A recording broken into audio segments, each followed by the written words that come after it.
Be Where arrogant else you want to go? Don't nobody do it like us, bro. Oh, my goodness. We beat the brakes off y'all. Whoop that trick.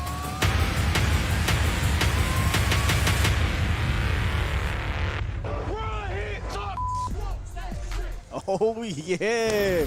Welcome, ladies and gentlemen, to Game Day Live. Jesse Holley, Skywalker Still. We here, Week 11. Let's go. Dallas Cowboys, 7-2, 6-4. This Chiefs. is the game we've been waiting for. Listen, man, it's been a different feel all week, and we're finally here, man. Game Day Live presented by Ideal Turf, the #1 artificial turf in Texas. And this is probably the biggest game the Cowboys are going to play until the second to last game of the year, and we've got a lot to talk about because yesterday's price is not today's price. Literally, okay? Literally. Just yesterday, I feel a little bit different, but we'll get to what we're going to get to. There's some things I still feel good about, so we'll talk about all that, Jesse. But, guys, thank you all for joining us here today. It's a lot to catch up on, and we'll get to that. I do want to have Jesse, though, go through the NFL, give y'all some updates on what's going on around the league. Yeah, we'll do that. We'll start with these 12 noon games that started today, and right now, the Colts, the Indianapolis Colts, are giving the Bills that business. Up 38-7 in almost a minute to go to the fourth quarter. The Ravens, without Lamar Jackson, are down 7-6 to the Chicago Bears. The Cleveland Browns are up 13-7 against the Detroit Lions. The Texans, the armpit of Texas, is up. Our boss is not going to like this. No. Against the fraudulent Tennessee Titans. The Texans are up 19-6. Green Bay is in a battle with the Vikings. They're down 17-23 with 13 minutes to go in the fourth quarter. Miami is all tied up with the New York Jets 40 seconds before they start the fourth quarter. The Philadelphia Eagles, quiet as it's kept, are finding themselves maybe potentially in that wild card race. They're up 30-7 on the New Orleans Saints. Quick update. The Green Bay Packers just scored. So with the pending field goal extra point after, they'll be up 24-23.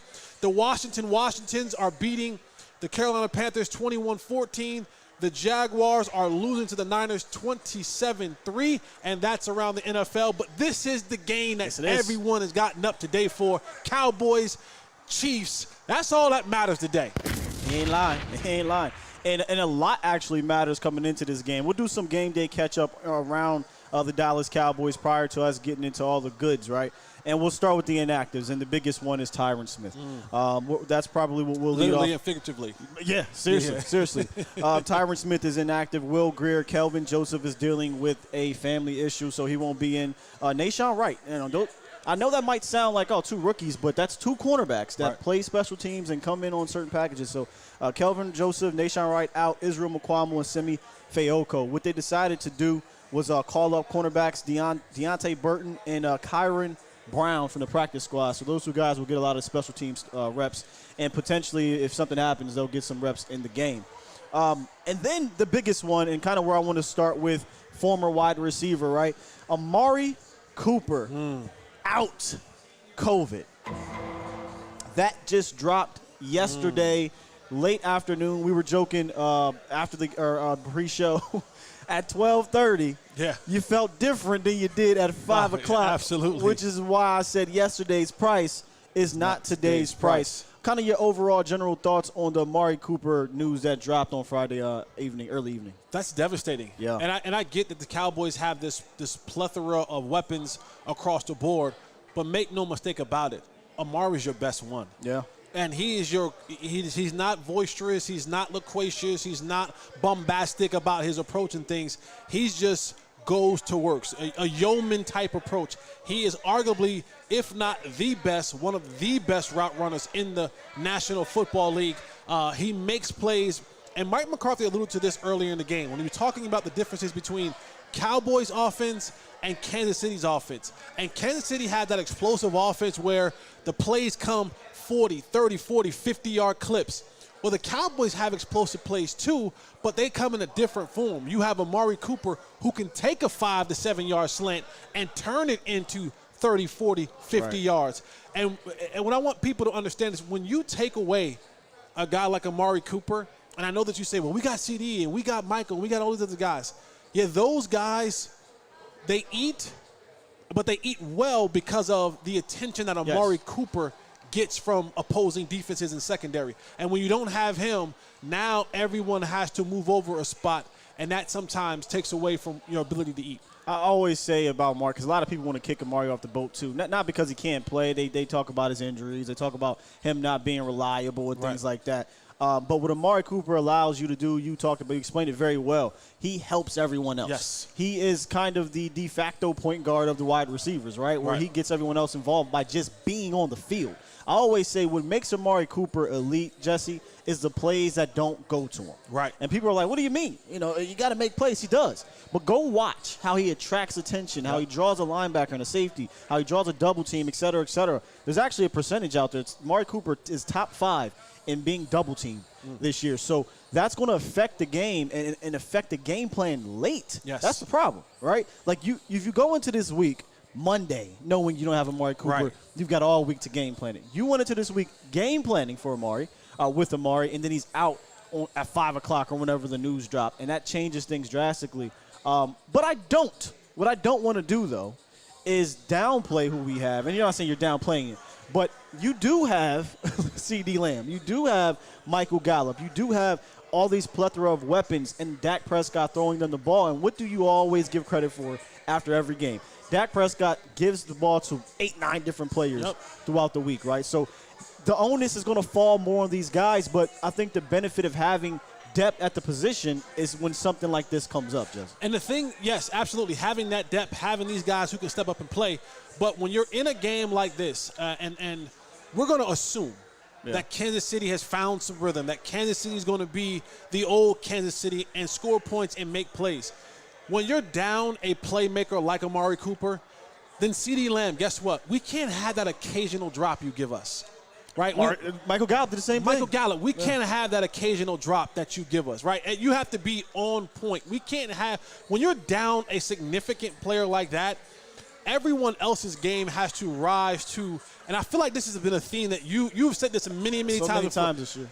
And the next guy has to raise his game above expectations, above what you normally were. So if there's a drop or two that you may have had a game or two, or a play that you didn't make a game or two, like you can't have that today because we don't have the one guy like Amari Cooper who can eliminate those type of mishaps. So you got to be on top of your game. You got to be efficient. You got to be effective, and you got to make sure that every single time that Dak finds you on the football field, that is a completion, and you try to move those chains. So now the question becomes solutions for this week, and I wanted to get into you with that. So you got Michael Gallup back, who we talk about rising and raising your game. Michael, this has to be your game, right? Like this has to be a game where you prove to the league.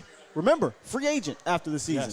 To the league that I can be number one. I think when we've seen the very small opportunities for Michael Gallup to be that guy, he hasn't quite been it, right? I know this is only his second week, but we need him to step up and raise his game. The other guy is Cedric Wilson. He's been a guy that stepped up over the last, 6-7 weeks without Michael Gallup. But here's something I want to talk to you about in regards to the nuance of the game. When Michael Gallup was out, we lacked a true X receiver. We talked about that a lot, right? So Lamb had to go on the outside. Well, Michael Gallup's here. And Sed has shown he can play everywhere, and we know where Lamb has been the best at. Not saying he can't play outside. He's been doing great out there. But he's a lethal weapon in the slot. Do you decide to keep Lamb there and allow Michael to stay at the X, and then you put Ced Wilson on the outside so you can have that advantage with the CB3 against your best receiver right now in CeeDee Lamb? I think the one thing that Freaky Mike McCarthy, and Kellen Moore has done a lot this year has mixed it up. And I want you to mention this. I don't know if you mentioned on your show, and I thought it was a fantastic, fascinating point. And you said, maybe we try a little bit of Tony Pollard playing some slot. Yep. And I remember when you sent the text, and I sat there for a second, I said, that's not a bad idea. That's not a bad idea where you can create those matchups where now you have Tony Pollard. And it doesn't have to be a true slot, but maybe you motion him into the slot. Maybe you work him a little bit some, so now you can create that matchup in space. Right. I think Kellen has done a fantastic job all year round mixing it up. And I think he has to keep on that same path so that this defense can't get a bead on where guys are going to be lined up and say, oh, he's going to be here, so we're going to do this. When he mixes it up, it gives you a different look because I have to play CeeDee Lamb differently in the slot than I do outside. I have to play Cedric Wilson differently outside than I do in the slot. And then now when you have those guys out there and you motion Tony Pollard to the other slot or to the bunch package, now it gives them another look of another guy who you have to play differently depending upon where he lines up. So I think Kellen Moore continue to do the great job of giving them multiple looks. This team, on first down this year, they've been in 11 personnel, I think 99 snaps. That's one of the highest in the league. So that 11 personnel gives you so many different looks because you can motion guys, dictate coverage, you can run out of that, you can throw out of that. And when you're able to get those positive yards on first down, the Cowboys have been more effective in their offense because they've been averaging 6.7 yards on first down in that 11 personnel. They've been absolutely exceptional on first down. And I think, and I know this is going to sound crazy, I think actually having Michael Gallup back allows you to still run the 11 personnel earlier. When you didn't have him, you had Lamb and you had Amari Cooper. I think you had to go more 12. And I know you're probably like, what do you mean? Well, Lamb is really not the X guy. We talk about that a lot, so you can put him in the slot. You can still continue to run the 11, and I hope they do because we'll get to it later in the show. The Chiefs' defense, while, yes, Cooper is out, and, yes, the next guy we're going to get to, Tyron Smith, is out, they're still susceptible. I mean, there's the offenses that got off on the Chiefs' defense, and I know they're getting themselves together, which we'll talk about. But, I mean, dang it, Dak Prescott, dang it. The offensive line, Kellen Moore, if you want to show yourself. Zeke, Tony, there's still enough weapons. Yes. So I'm really not coming into this game and coming out of it, no matter what happens, trying to hear any excuses. I'm sorry. I'm not. And we'll segue. Tyron Smith, again, yesterday's price is not today's price. Listen, y'all, 2 o'clock in the morning's price wasn't right now's price. I woke up like, yeah, we're about to get Tyron Smith back. I feel better. Connor McGovern's moving over. We'll talk about that too. And then the news came down. He's not playing. Caught me by surprise, Jesse. Yep. Can you talk a little bit about going into Arrowhead Stadium, no Tyron Smith? Terrence Steele will get his third start over there at left tackle. And, let's go ahead and combine it all together with Connor McGovern getting his first start at left guard. Yeah, that's huge. And I know that people are saying, well, we haven't had Tyron for the last couple of weeks. But, now you're going to a hostile environment against say what you want. Man, it's a good team. It's a good football team. I don't buy into that whole thing. Against a really good football team who seem to figure some things out. And then now, oh, by the way, we're moving Connor McGovern to left guard as well. So now I got Terrence Steele, Connor McGovern at left guard, and Tyler Biadasz isn't the best guy at center. So now we're talking about my entire left side of my line is an inexperienced kind of situation today. I would have felt better with McGovern being in there with a future Hall of Famer to his side. Same. Just to kind of calm the noise. Just to kind of have a guy outside that he can look to and communicate with, that he can say, hey, I got you, bump, move out, whatever it may be. But now not having that, I think the communication is going to be critical. You can't hear clearly in Kansas City. If you've ever been to Arrowhead, if you've ever been to New Orleans, if you've ever been to Seattle, if you've ever been to Minnesota, when you get into those hostile environments, the communication is so key. Yeah. And what makes it even more even serious is that you have a snap count advantage because you know when the snap is. The defenders now have to look in at the ball, see the ball snap, get their eyes back up to you. You know it's on 2. So I can keep my eyes up and don't have to look, and there's a delay there. When you go to cities like Kansas City, you can't hear. What does that mean? We all have to now look in at the ball and listen for the silent count on when to move. That actually is advantage defense because you're a step late waiting for the ball to move. And then when you don't have guys who have a ton of experience and now they move Chris Jones back to the inside, that to me is a bigger problem and a bigger concern than not having Amari Cooper on the outside. I mean, hey, we talked about it before. I think the second most important player on this team is Tyron Smith. Yep. I think we've shown that over the last 3 or 4 years. If you don't have an adequate swing tackle behind him, you can be in trouble. Still gave us a lot of confidence last week. They went up against like the 30th ranked sack percentage defense. Ironically, the Chiefs don't really get to the quarterback much, but you still have to respect, in my opinion, Frank Clark and the cat that they just got, Melvin Ingram. Melvin Ingram, and then you got Jones on the inside. Now, I was one that was kind of an advocate for getting McGovern getting Connor Williams some competition with McGovern. They finally went with it because enough is enough with the penalties from Connor Williams. I was 100% all in on this. And then the Tyron news came down, and I was like, I'm still in, but I'm a little bit more nervous now. Right. Because of everything you just said. This is still an inexperienced guy. Yeah, he played like 5 games last year, and he started a game this year, but I don't know that he's played in an environment like this, and now he's going to play next to an inexperienced player. Granted, still has started a lot, yes. But he's not still a left tackle, though. Not a left tackle, and not in an environment like this, against a team like that. And something just happened here. Okay, all right, Justin Jefferson. There we go. But, so I'm a little nervous. I'm not going to lie. I'm a little bit nervous. So how do you combat that? You have to run the ball today. I think this might be one of those games, unless the numbers dictate you But throw. see, that's the hard part, is where do we run the football? Because when you have Tyron out there, Tyron is such a great point-of-attack blocker. He's such a great mauler up front. And so when you don't have that experience with Tyron being there and you don't quite know what McGovern is going to be there, it now almost kind of, can I run exclusively to the right side behind – Zach Martin and LC, yeah. But that leaves me one-handed. That's the biggest thing, is the run game will be compromised if that soft middle / left side, if Chris Jones is pushing that pile and creating that recreation of the line of scrimmage, that compromises the run game. And that's why I was looking forward to having Tyron Smith in this game, more so for his ability to run block than it actually was to pass block, because they don't have a great pass rushing team. Right. So I figured, let's get this run, let's be established, let's be elephants on parade and get out there and maul these guys and then wear them down, tire them down, so that late in the game we can just go ahead and do what we do. Yeah. But not having Tyron Smith and having McGovern in there, we don't know what Connor McGovern's going to be. This is literally This is the Miles Austin, Sam Hurd game back in the day. We did not know we were going to get 250 yards and 3 touchdowns from Miles Austin. We don't know what we're going to get from Connor McGovern. We're hoping. Sure. We're praying. The coaches are, but But, again, they don't know as well.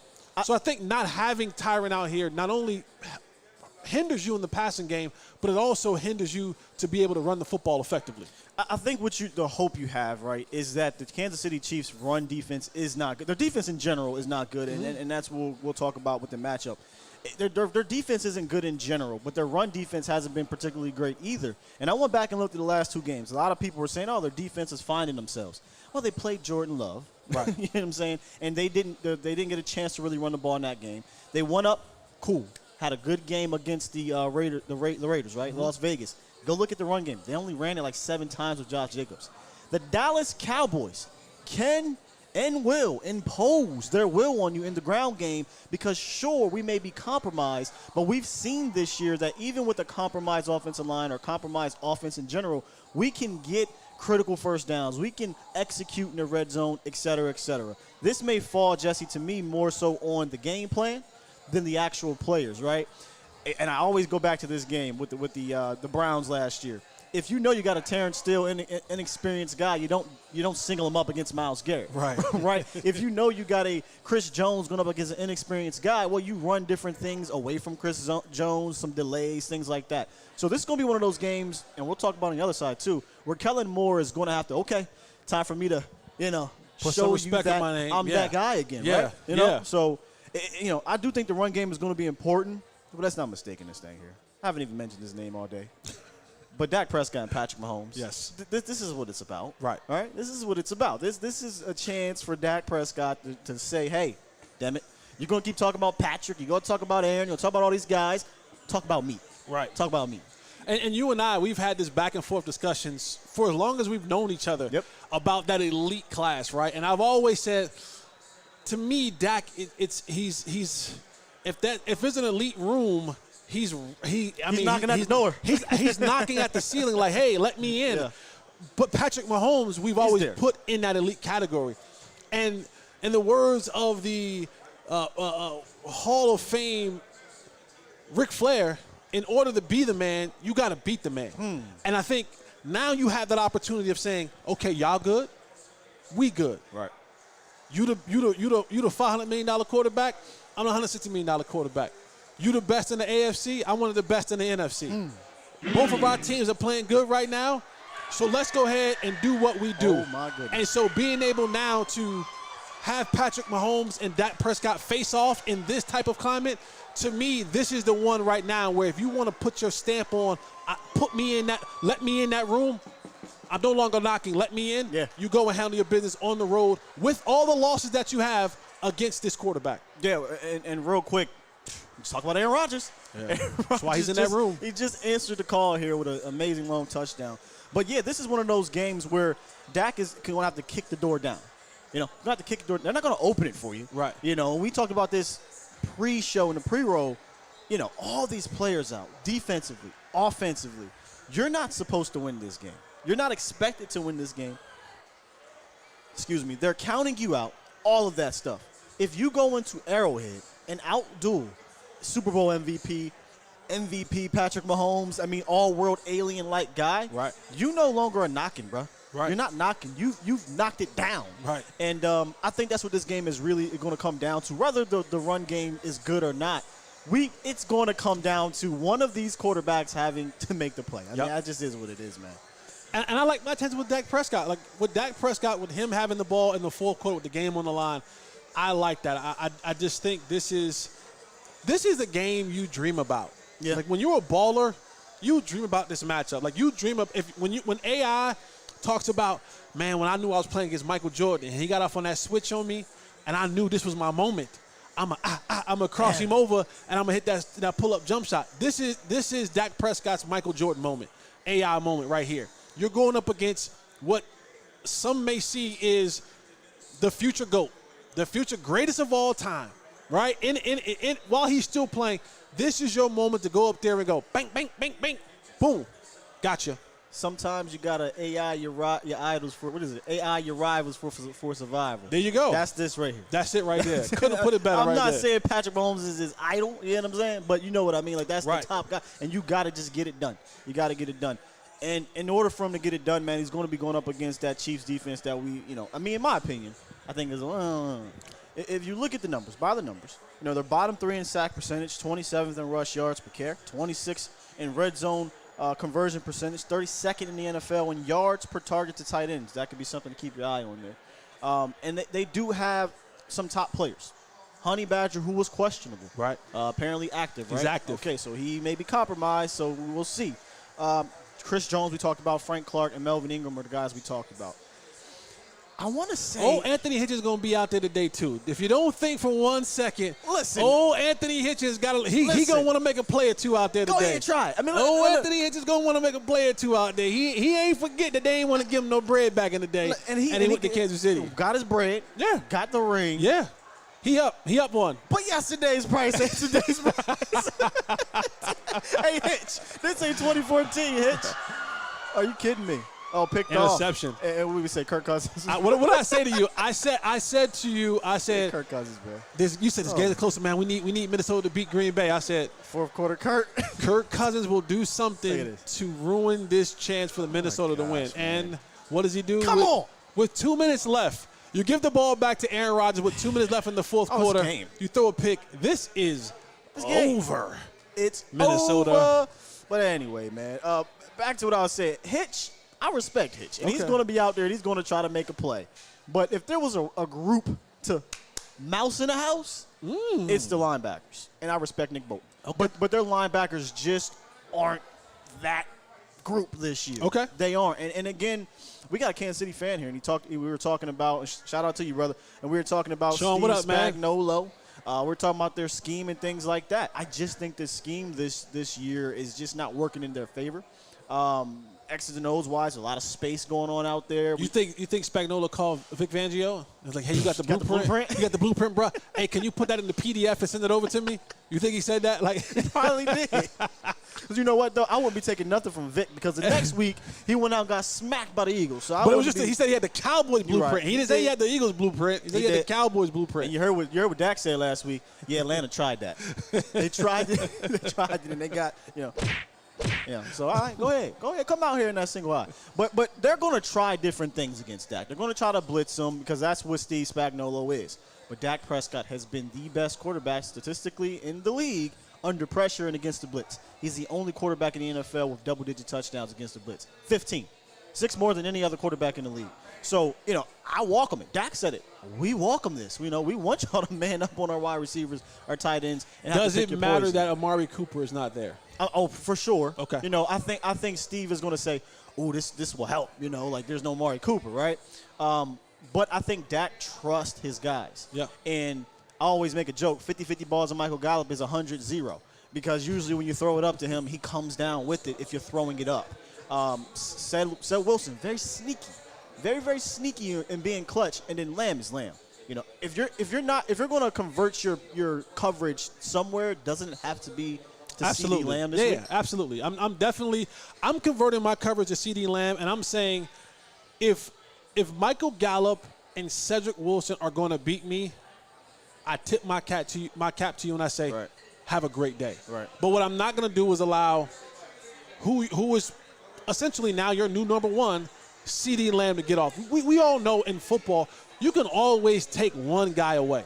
You can always, sure, whether it's the running game or whether it's a receiver, you can take one guy away. And if I'm Steve Spagnuolo, I'm saying I'm going to limit the touches to. They said incomplete pass in the Minnesota game. So he was saved. No interception. But if I'm Steve Spagnuolo, I'm saying I'm gonna double and will try to limit CeeDee Lamb as much as I possibly can. And let's see if Dak and those other two guys can make some hay. So according to, who was it, Dave Weinstead, they said that Steve has been playing a little bit more too high the last few weeks. I say try it. If that's what you think you want to do, then it becomes a running game. It becomes Zeke TP type of thing. So it still is pick your poison to me. Right. It's still how do you want it because Zeke is still playing. Right. Dak's still playing and Tony Pollard's still playing. So I'm very interested to see how they come out. And it's like week to week we say this. Right. I'm very intrigued. How are you going to play the Cowboys? Because it was a great article written by The Ringer on Kellen Moore. He really doesn't have a system. That's what his system is. No system. It's a numbers game. We're going to leverage the offense and make you pick how to play it, and then we'll just go off of that. And sometimes it has its advantages. Sometimes the defense can sit on it. The Atlanta Falcons did it last week and almost got a pick 6 in the first session of the game. But I'm very interested. I'm going to sit back and I'm going to watch how Steve comes out. But this could be a cat and mouse game between Dak and Steve Spagnuolo. And that's the thing is what Kellen Moore, his system is having no system. What gives him the ability to do that is Dak Prescott coming to the line of scrimmage and getting his team in the right play. Yeah. When you have an experienced quarterback, when you have a quarterback who understands what you want, and I think now Kellen Moore and Dak Prescott, they have that ESP type telepathy going on. Is like you're thinking what I'm thinking, and sometimes you'll see coordinators and quarterbacks when they got that thing rolling, he's thinking, and then the play comes in his helmet, he goes, I was thinking the same thing. He said something like that. And then when he goes to the line of scrimmage, he can go, oh, we were thinking the same thing, but the look that they gave us isn't what we should do. Let's go ahead and change it and go into something else. And Dak Prescott has allowed Kellen Moore to be more free and carefree in the way that he calls his offense because Dak has been able to come to the line of scrimmage and put the team in the right place, in the right position more often than not. I don't want to be biased here, but I wonder if this is the best offensive coordinator-quarterback relationship in the NFL for a number of different reasons. They play with each other, right? Dak, okay, this game is getting exciting here at Texas Live in Yeah. this game. But they play with each other. Dak eventually, the injury to Kellen Moore started the Dak Prescott era essentially. Then he became his quarterbacks coach, offensive coordinator, et cetera, et cetera. And Kellen said something earlier in the year. He said there's times we're just having a conversation. We're texting each other about a play, about a design or whatever. And then in the game, we're like, oh, my God, we talked about this. And like you said, that telepathy, right, that boom, you didn't got to say nothing. Right. I knew what you were about to call. Right. I get to the line, either we're going to run it or I know what the counter is because we talked about it. So it's just a great 1-2 punch. I'm actually going to switch this around real quick because we talked about Dak Prescott in the cat and mouse game with Steve Spagnuolo. I'm going to get into the ideal turf tough matchup because I think it has a lot to do with the weapons that the Chiefs have as well. And today's ideal turf tough matchup is Micah Parsons against Patrick Mahomes, Jesse. But before I do that, let's let everyone know about ideal turf. So, Jesse, you know what's worse than a Cowboys loss? No. Spending hours every week cutting your lawn and spending thousands of dollars every year on lawn maintenance just to maybe have the nicest lawn on the block, right? Just maybe. Well, what if I told you you could save all of that time and money and while having a yard that looks as green and clean as the turf the Cowboys play on? Thanks to Ideal Turf, you can make your dream yard a reality. Ideal Turf is the #1 artificial grass company in Texas. They take the top-of-the-line turf products and install them in your home. That includes swimming pool turf, deck and patio, playground, lawnscape, and pet-safe turf. And what stands out, and let's take a look at this here. There we go. What stands out about their turf is you got to take your shoes off to walk on this grass right here. The quality of their Ideal Turf. It's really good and it's safe. And it's seriously, it's just like you would see at any of these stadiums. So if you want to I'm really considering I might have to put this in my yard. I got to see. That'd be perfect because we can take some pictures of your crib then. We can put them on here. Absolutely. So if you want to take back all the time, effort, and money spent. This the Rio Grande 101 right here. On your lawn, do me a huge favor, Cowboys Nation. This is the favor, okay? Visit idealturf.com. The link is in the description. And get your free quote today. Let them know in the message box that A to Z Sports send you, but don't tell them that he just dropped the turf. Nah. But let them know. But you can pick it right back up. Let them know in the message box that A to Z Sports sent you for your free quote. Nothing, no money, no harm, no, free quote. So head on over to ideal-turf.com. Hey, man, Micah Parsons, Patrick Mahomes. I decided that this was the Ideal Turf matchup this week because one of the things that we've seen this year about Pat Mahomes is that pressure can get to him. We understand he's an all-world alien dude. If you want to talk about a blueprint, it was the Super Bowl. The Super Bowl showed everyone. Granted, offensive line was compromised, but whoa, if you can make him run around 500 yards, he's going to do some crazy things. And he came out this year and did that. Teams got pressure on him, make him move around, and he can try to do some extra things. Cowboys are compromised. Yeah. No Randy Gregory. Nope. No D-Law. Nope. They got one guy, though. One guy. Michael Parsons, man. What do you Young think about Lion. this matchup? You know, it's an intriguing matchup because you have to ask yourself the question, as we've done every single week. Every week. How do you play Michael Parsons? Where do you play Michael Parsons? Do you line him up at defensive end? Do you line him up at linebacker? Do you rush him? Do you keep him in pass coverage? And I think if there is no other week in this season that this question is more imperative, it is this week. Yeah. And here's why. Because we know that if you give Patrick Mahomes time, his arm, you cannot defend with that speed on his team. Freaky. But also, is Patrick Mahomes is so elusive. He doesn't give you the Lamar Jackson elusive vibes. No. He gives you this subtleness vibe where he can make you miss or you fall off, and he runs around, and you think, Micah Parsons, I think, on this defense is the one guy who can get home. I think this is the one guy when he's in that chase technique, he is like a lion. He's like a tiger where he's able to stop and shift and move. A cheetah, stop, shift, and move. And when he gets his paws on you, you're coming down. Yes. Very seldom do you see him grab 200-pound, 225-pound running backs. And when he grabs them, he throws you down, and it's a tackle. So I think it's so imperative for Micah Parsons to be at that linebacking position so that now you can't just key on him when he's playing defensive end. You can rush him. You can drop him in coverage. You're going to need Micah Parsons to be an all. He's going to have to be that all-world Michael Parsons today. He's going to be Superman. You know, we talked about Cam Newton putting this out. It's going to have to be. No, Mike has so many names because no Clark Kent Clark Kent for Micah today. You got to be full blown. Get them little blue not panties, but get them little tighty whities. Put them on top of your red tights and put the cape on because you got to be Superman today.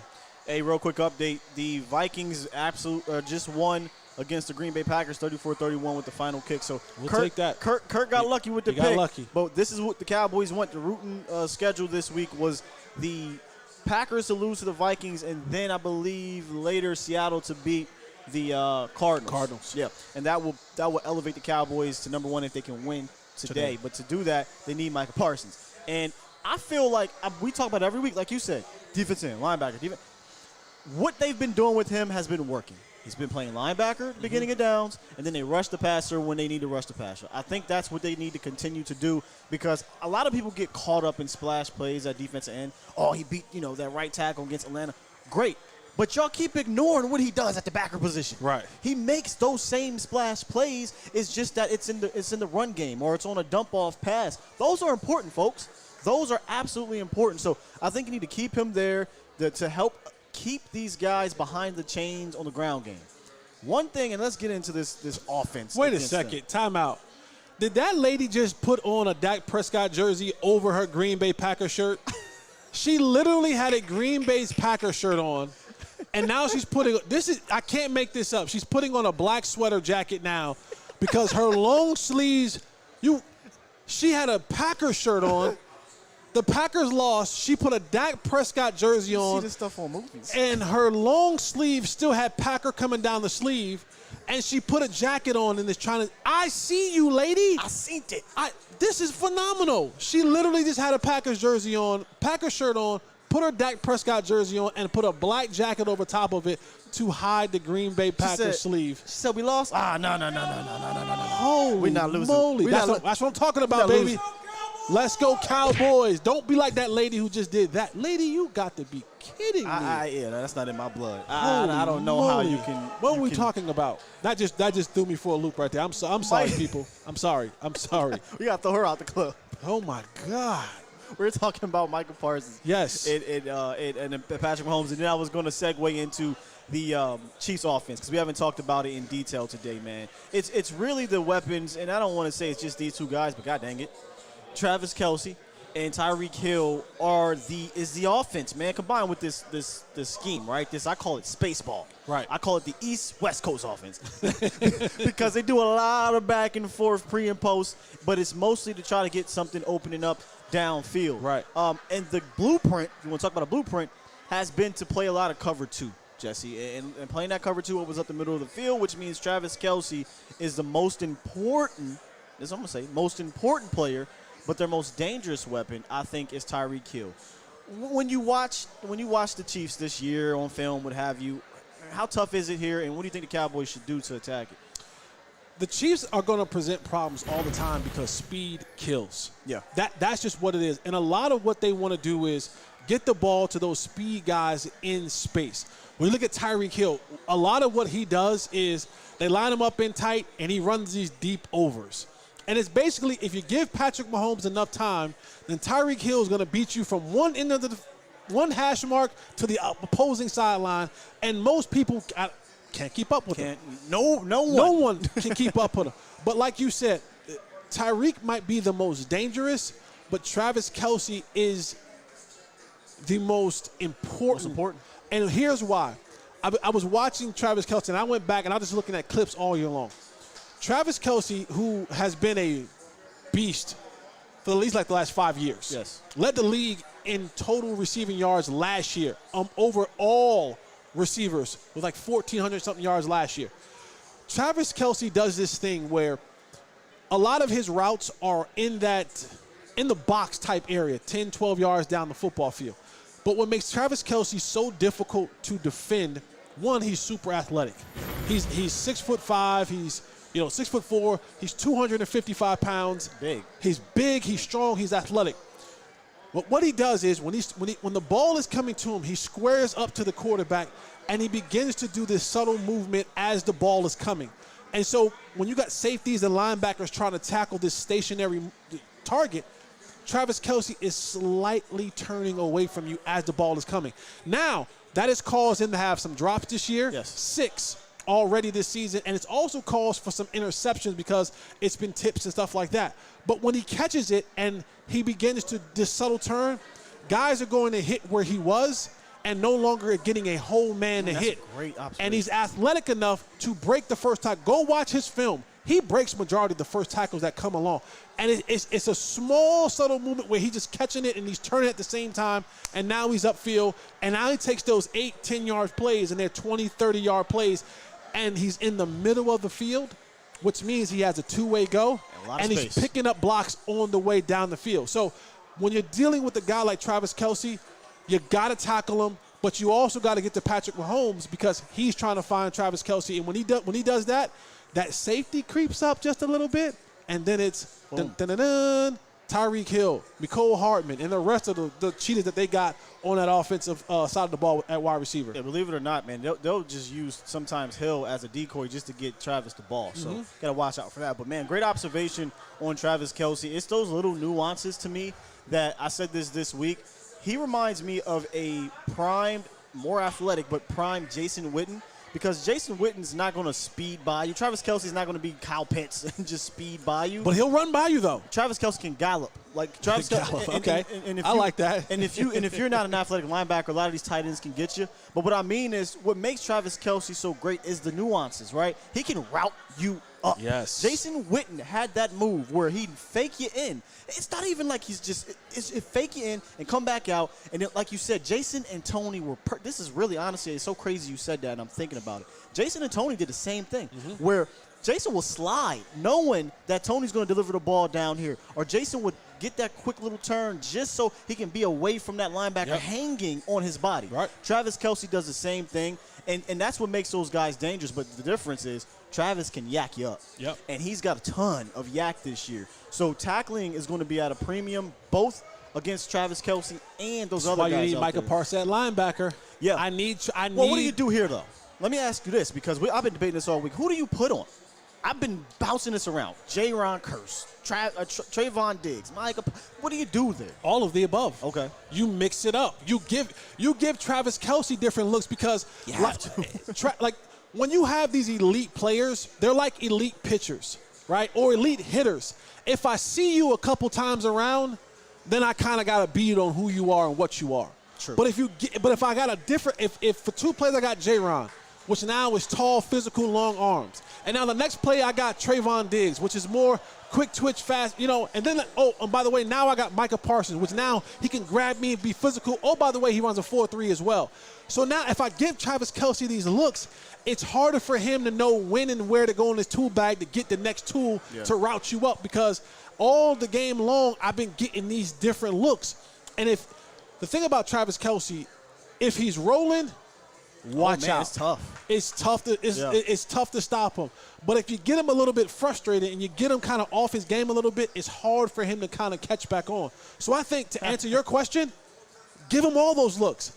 Give him some J-Ron Curse. Give him some Micah Parsons. Give him some Trayvon Diggs. Mix that thing up a little bit. Pressure him. Play him off. Play him physical. Play him, finesse. However you want to do it, I think giving him different looks, as well as Patrick Mahomes. Giving him different looks, because Patrick Mahomes will say, well, I know when it's Trayvon Diggs, I got to be more on target. Well, I know if it's Micah Parsons, I might think I could be a little bit late, but Micah Parsons will reach out there and grab one from you.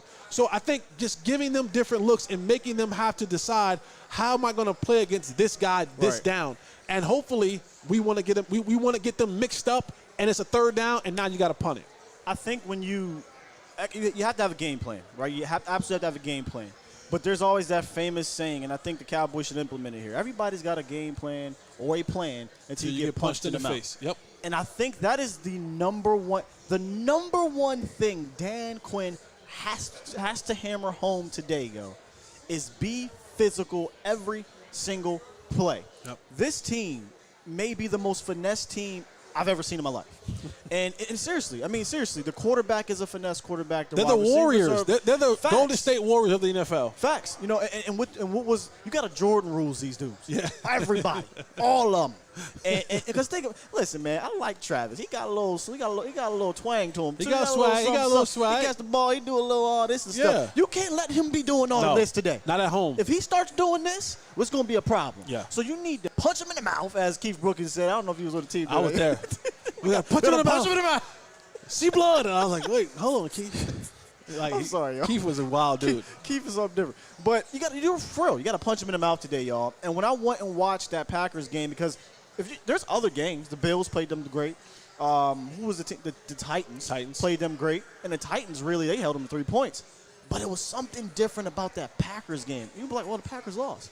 They only scored 13 points. Mm-hmm. And that was the most physical of the 4 games that I watched that a team has played them all year. And I said, oh, I see it now. Not that this wasn't something that was out there, but I'm like, this was recent. Right. If you hit these guys, like you talked about, they're going to feel like, man, do I want to get up? Right. if I get, not DeMonte KZ, who's the other cat? Donovan Wilson, a missile, coming down, smacking Travis Kelce a few times. Do I want to catch that ball? Do I want to? Do I want to turn? Do I want to nuance? Right. You know what I'm saying? If I can get Micah Parsons to put his paws on Patrick Mahomes and have his linemen have to help him up a bunch of times, hit these wide receivers. Tyreek Hill, great wide receiver. I don't give a damn. Hit them. Right. You got to hit these guys because they're a finesse team. They're not a smash mouth team. And listen.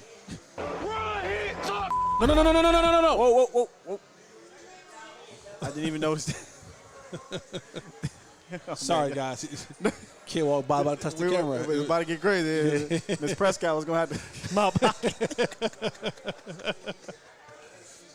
It goes down at Texas Live, man. I got to be here, man. Anything can happen at Texas Live. You guys just have to be here. You got to come chill with us, man. You got to come kick it with us. Let me tell you something, man. If that kid would have did that to my kid.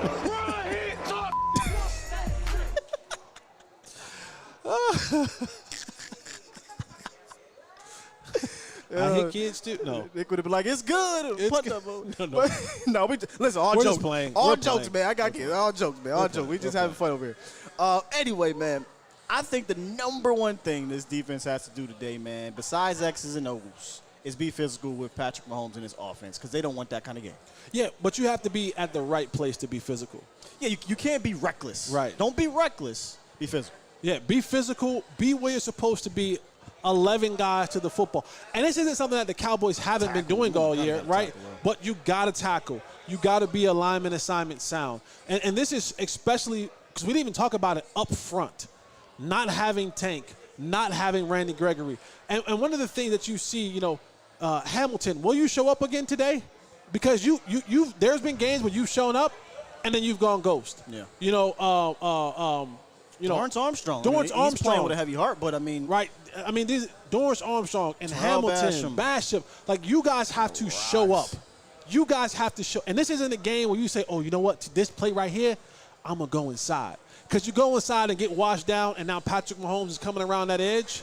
And I don't know, did we see if Clyde Edwards-Helaire was playing today? Is he active? Is he up? I can check why. Because if he's active and he's up, they're going to try to establish some sort of running game. So you have to be sound in your approach. You can't allow him to get off. You can't allow those mishaps where you're supposed to be outside containment, but you decide to go YOLO and go inside. And now Patrick Mahomes has created this, kind of almost 2-on-1 where I can run it, or if you step up, I'm going to dump it right over your head. And the thing about Patrick Mahomes that is so key, he can throw it right hand.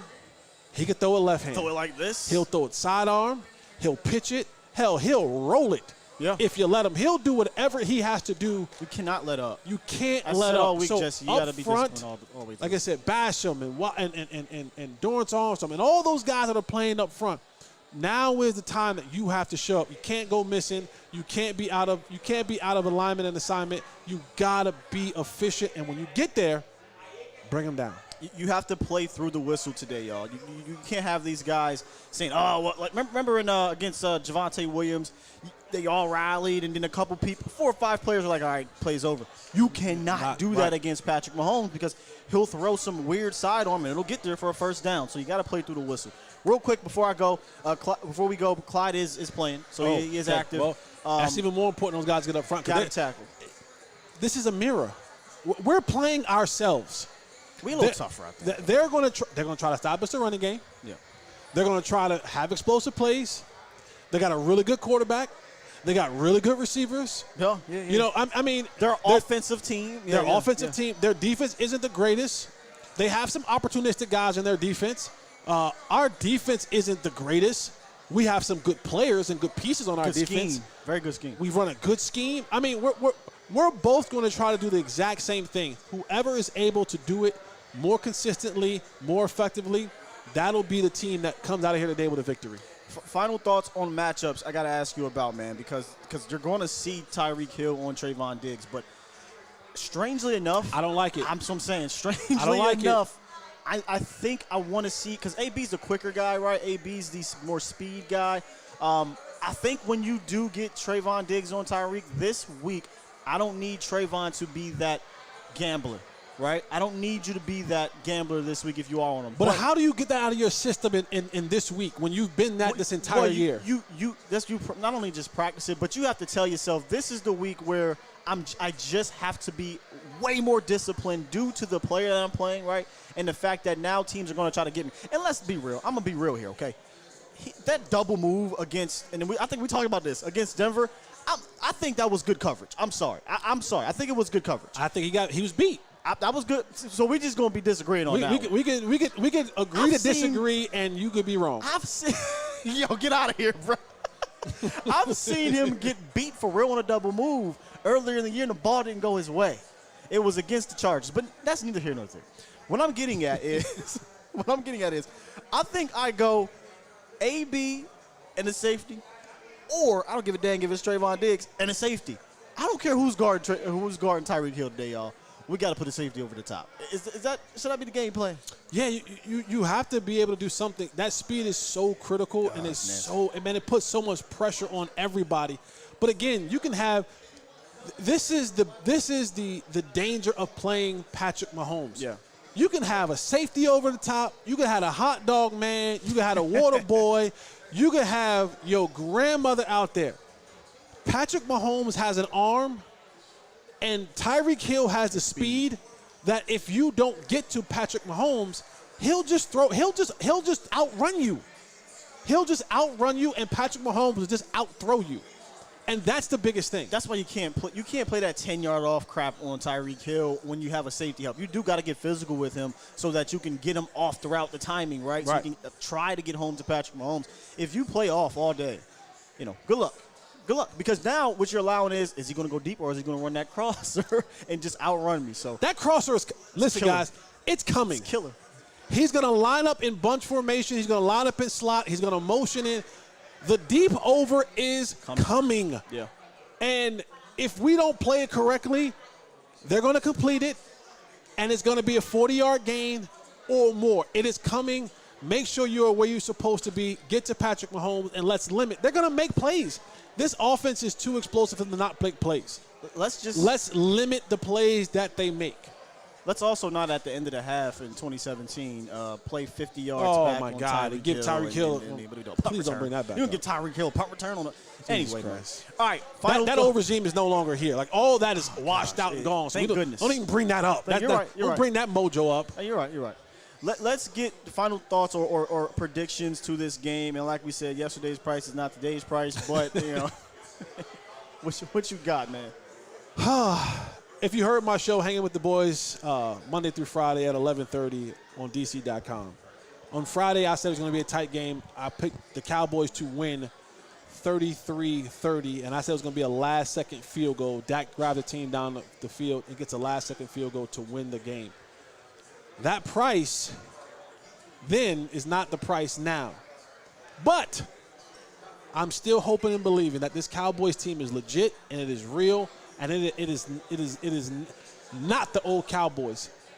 I'm going to take the Cowboys, but it's reluctant. I'm going to tell you it's reluctant, but I'm still going to stick with the Cowboys. I'm going to say Cowboys 27, Chiefs 24. Okay. Okay. Yeah, no Mari Cooper. Yeah. No Tyron Smith. No Randy Gregory. No Brent Urban. No Neville Gallimore. No. I can keep going, right? D-Law. No. Like on the road at Arrowhead Stadium, Patrick Mahomes, Andy Reid. I mean, it's just so much going against the Dallas Cowboys, right? I'm being a homer today, though. Be a homer with me. Listen, I ain't got to do with being a homer, man. Hold on, man. Listen, time out, man. Listen. This is a different squad, okay? This is an entirely, this ain't no more PTS JG. Right. What do I say every single week? Is number 4 playing? Yes. God dang it, then we got a chance. And not only do we got a chance, sure, Cooper's out. So what?